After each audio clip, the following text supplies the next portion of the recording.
This here trying to sleep is me, and I'm in the same place with the same goal in mind as 9 months ago. To reach the summit of one of the most beautiful volcanoes in southern Chile, the Puntiagudo volcano. The difference is that now I'm not completely soaked like last time, but I am absolutely alone. Let me quickly tell you why I'm here again. In September 2022. That time I went with Francisco Medel, but the weather played a bad trick on us, as often happens here in northern Patagonia, and I had one of my worst nights in the mountains. Imagine for a moment being completely soaked and having to get into an even wetter sleeping bag. But that wasn't the worst part, because the next day, to not throw all that suffering and sacrifice away, we left our snow cave at dawn, intending to reach the summit. But something happened that could have easily ended in tragedy. Francisco fell down the slopes of this mountain and disappeared into the clouds. Hold on, dude. Francisco.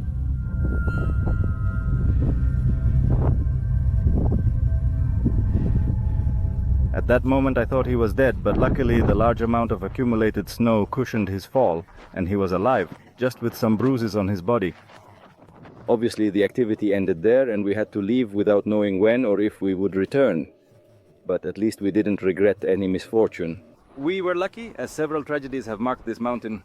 Rescue teams found the body of the third missing mountaineer on the Puntiagudo volcano in Osorno, where 2 soldiers lost their lives at 1,700 meters high.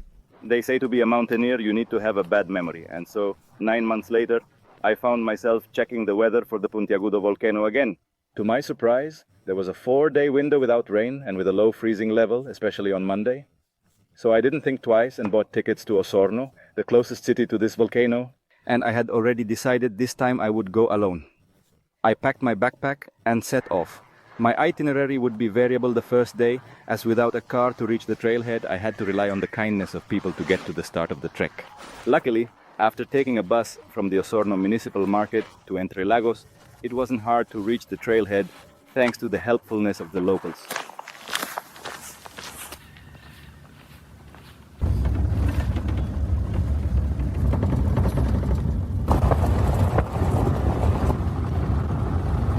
We didn't make it here. They gave me a ride, thank you so much. They left me just 6 kilometers from the start of the Puntiagudo trail. That 6 kilometers is totally walkable. Very grateful to all the people who helped me today.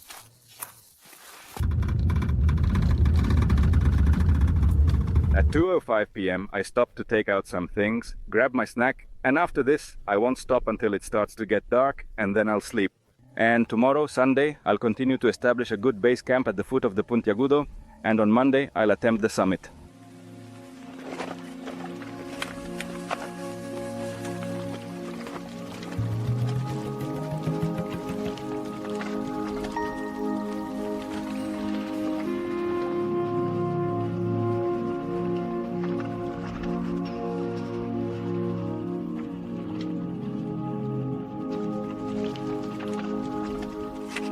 I thought that since it hadn't rained and there had been mostly sun, the forest would be dry, but I'm surprised at how wet it is, almost like last time. Well, last time was much worse, but for example, when you pass through this coligua, it drenches you, literally like it's raining, and look how it is. The good thing is that now I have the sleeping bag in a dry bag, some clothes in another dry bag, and so on. But even so, it's super uncomfortable to be wet. I didn't think this forest would be so humid.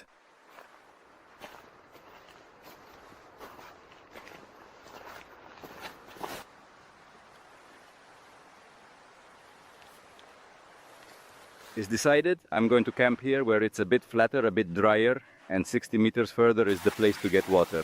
So I'll stay here for today, and I have to start packing up soon because it's going to get dark quickly. Tomorrow I think it will be a bit cloudy, and it's already starting to cloud over. Hopefully no rain falls.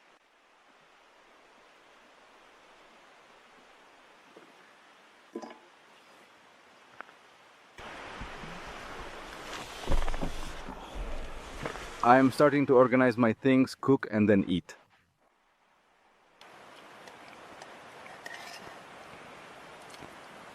It's whiter than hell.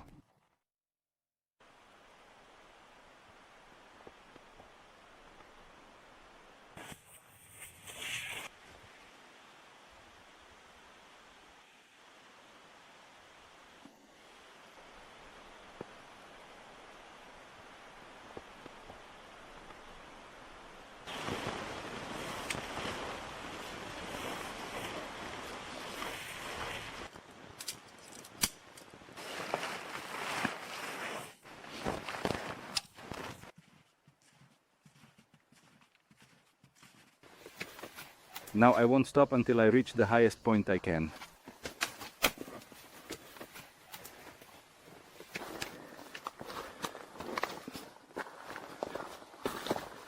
What you're going to see now is my reaction to seeing the Puntiagudo live for the first time.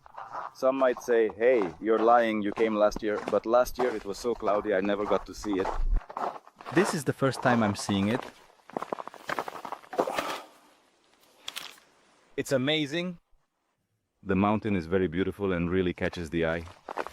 Let's get a little closer to show it to you.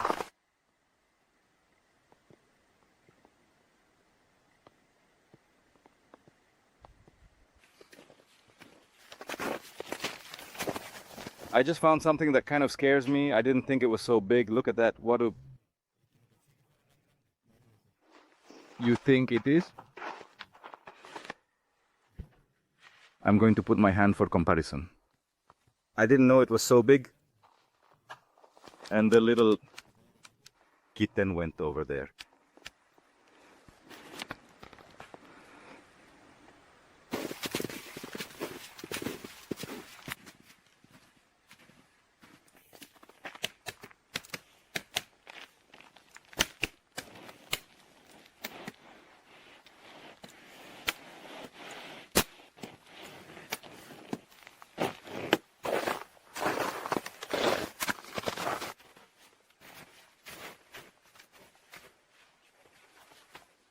I just arrived at the place known as Campamento Alerces, you'll see why. And from here there's a privileged view of the Puntiagudo, it's very beautiful. I'm a bit worried that it's quite dry. My intention is not to stay here and take advantage of the remaining daylight hours to climb that little hill over there and camp behind it. That way I'm much closer to the summit, so that's where we're heading now.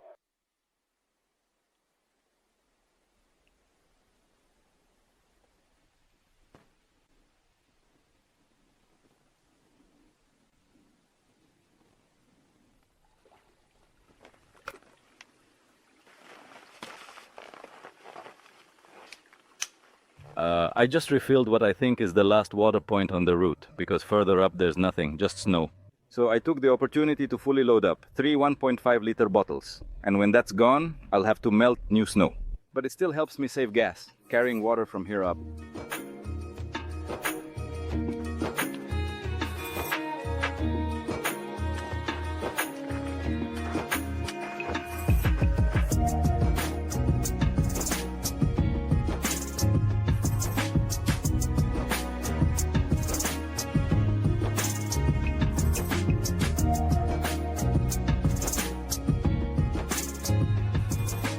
I want to reach that little hill over there, and there I'll set up camp. Because it doesn't make sense to climb with this heavy backpack any further up, because then I have to bring it down, and it must be close to 20 kilo. So it's quite heavy. Now the other thing, I'm worried about how dry the Puntiagudo is. I would have liked it to have more snow, but well, these are the conditions, and we have to see how they are. Now, taking advantage of the last hour of light, I'm going to carefully analyze the route I'm going to take, and tomorrow at dawn, I'll head up.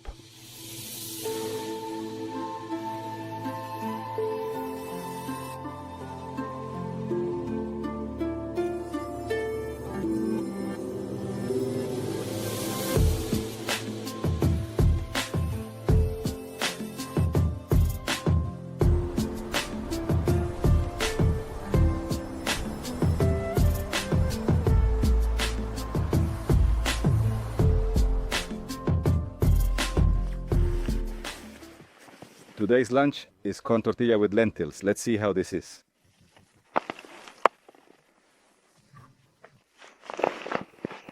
It recovers. I'm without pants, not because I'm an exhibitionist, but because the pants are wet near the shoes. So I want to dry them well to sleep in them tonight. Because the sleeping bag I brought is for 10 degrees comfort. And last night it was around 0 degrees and I was cold in the morning. Just before dawn, my legs started to get cold. Today I have to sleep with pants, no matter what. Yesterday I was only sleeping with leggings and a jacket over my legs. But today I'll have to add the pants after eating. I want to show you the technical gear I brought for the Puntiagudo. Maybe some of you are wondering what technical gear I brought for the Puntiagudo. First, a pair of ice axes. These are the Suntec, which have a pinky finger rest. They allow you to climb up to WI2, I'd say WI3, really pumped to the max. So for doing it like this, they're super good because they're super light Maybe they're not so comfortable for the hand, but with their weight, they work super well. What else did I bring? A helmet. I've been criticized several times on Instagram, especially for not wearing a helmet. But I generally wear a helmet when I think it's necessary. In this case, on this mountain, it's necessary to wear it because there could be a rockfall or something that hits my head. Mountain boots. Obviously, without mountain boots, we can't do anything. Crampons, another essential. In this case, these are the Petzl Dart crampons, and I'm using them in monopoint rope configuration. I brought a 30-meter, 7.5 meter rope and a harness, obviously, to use the rope. The things I carry on the harness I'll tell you about next. Non-locking carabiner, a 21 ice screw locking carabiner with a 6mm cord to make a mat chart or a prusik. Another locking carabiner with a 60 sling to extend the descender. And finally an HMS locking carabiner, obviously with a descender. So that's super minimalist gear, but I hope it's enough to safely go up and down. I brought a backpack specifically for summit attacks, which is the Osprey Mutant 38, but mine is 35L since it's size SM. If I had bought the size 50, it would be 38L, but for what I'm using it for tomorrow, it'll work just fine. Actually, I should be using a smaller backpack, but I don't have a smaller one that also has an ice axe holder.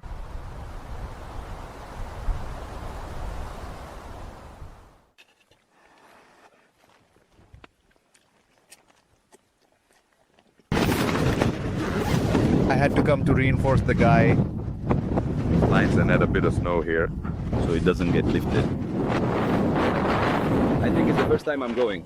To use these earplugs, Parodios. Something blocks. I'm going to try to forget about the wind and just sleep. I hope I don't wake up in the middle of the night. With the tent torn, but it's well set up, there shouldn't be a problem. I've never seen wind, so much wind like this year, so much wind. Obviously, I haven't been able to sleep at all. I'm using earplugs, thanks to that I hear less. And with the headphones I put on, I also hear less. But still, death race really counts. Those who have been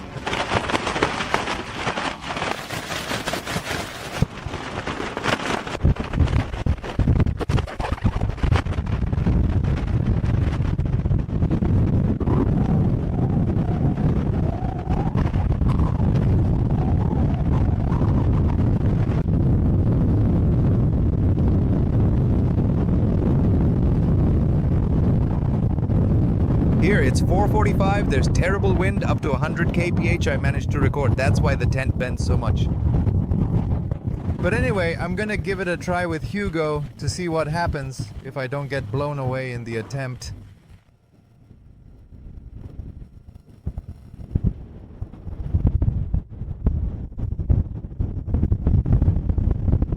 It's 10 to 8 and I'm about half an hour from the base of the tower. Let's see how it goes, because clouds are passing by very quickly. There's a lot of wind, and if there's a lot of wind here at the summit, it must be deadly. The only good thing about the wind is that it freezes everything, tightens the mountain more, but the conditions aren't very good. But hopefully when it dawns, the clouds will disappear and the wind will stop. That would be ideal.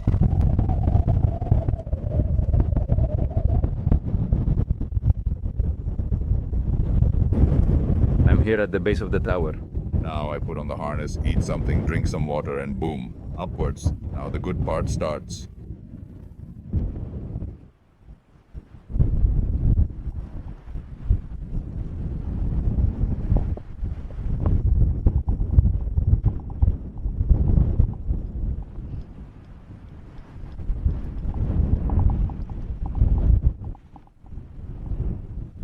So far, super happy with the progress I've made. The crux is still ahead, which is the hardest part, a little further on.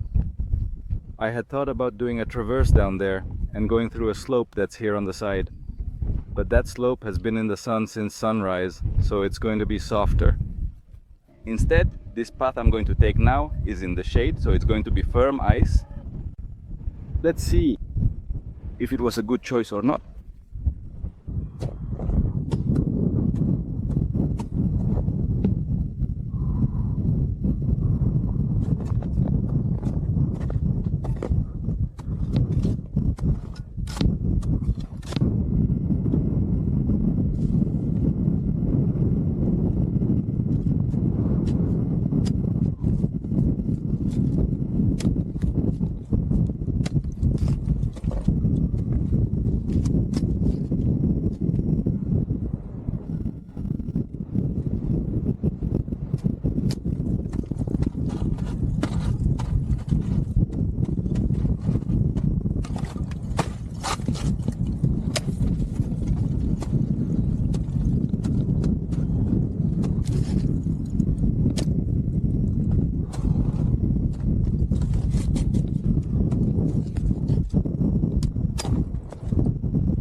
I just checked there, up there. There's no way through, and I'm going to try to cross the slope. I said at the beginning I didn't want to because I thought it would be more melted. Straight ahead, no crossing needed.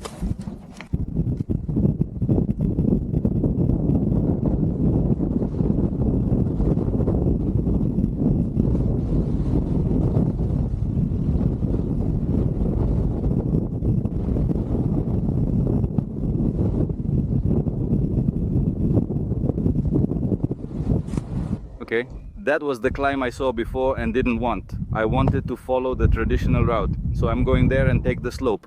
And it reaches the summit. Let's hope I can make it. And if I can't from here, oh well. But at least I tried everything. It's 11:40, last attempt. If it can be done, it can be done. If not, back home.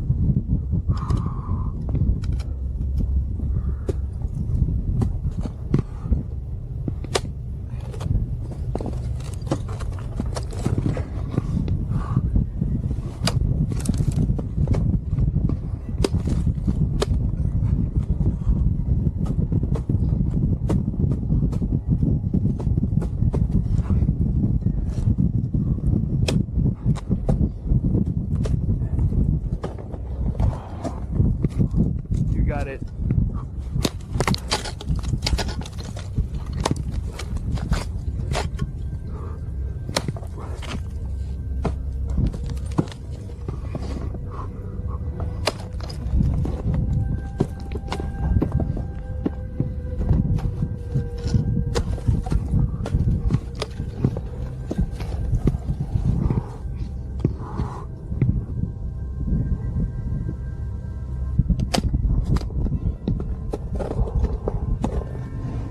That should be the final ramp to reach the summit. I think you get there and then comes the summit. And I don't know if there will be a connection, but I'm going to climb that, see if I do badly in that. Forced to go down. I missed the time for...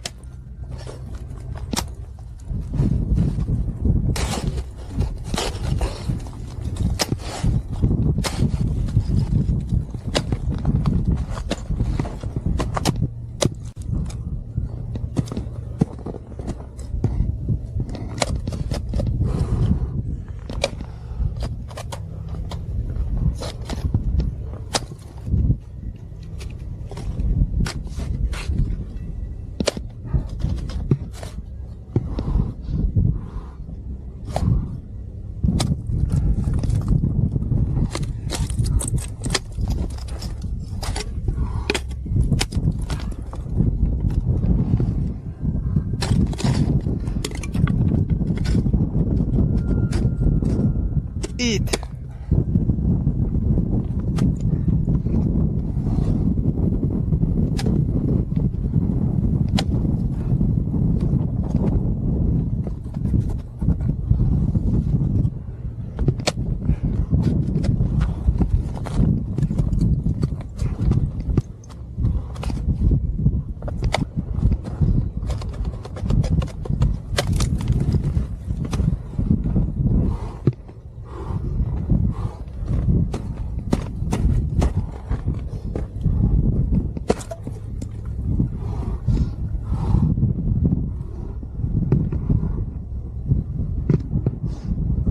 I have more feet if I go over there. Almost went over there.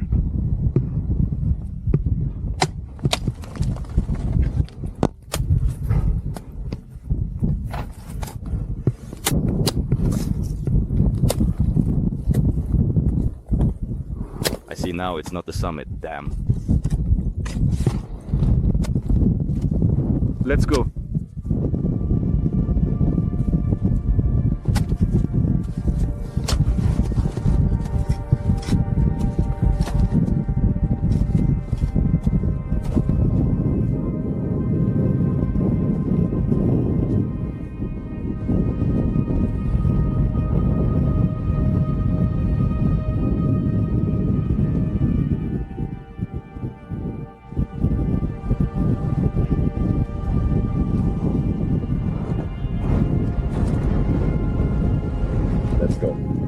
summit. Solo. Monday, June 19th at 1:20.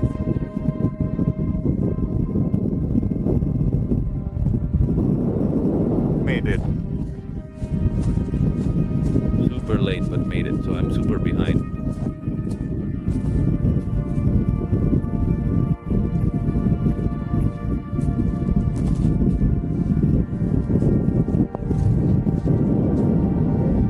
The view is beautiful. The tornado looks super imposing.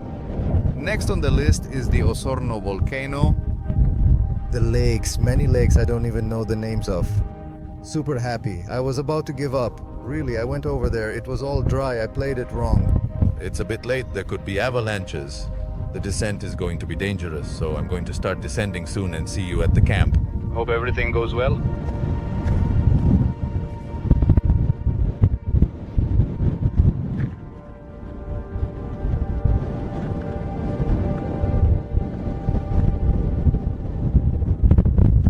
And as you can see, it got dark on me, descending the sharp point. But I already found a way out, so all good. Finishing this, I should be out of all danger. Arriving at the 2000 tent, the wind had already picked up again. But now I was tired, and because of that, it wasn't hard to fall asleep and managed to sleep several hours that night. With the sunrise, the wind stops blowing, and I go out to check the state of the tent, which for everything that happened, I find it held up quite well. Now it's time to dismantle the camp and go down, as the rain came early, and I still have several hours of walking to the road where I hope to get lucky for someone to take me to the city. Remember that if you like the video, you can like it, share it, and subscribe to my channel. It's completely free.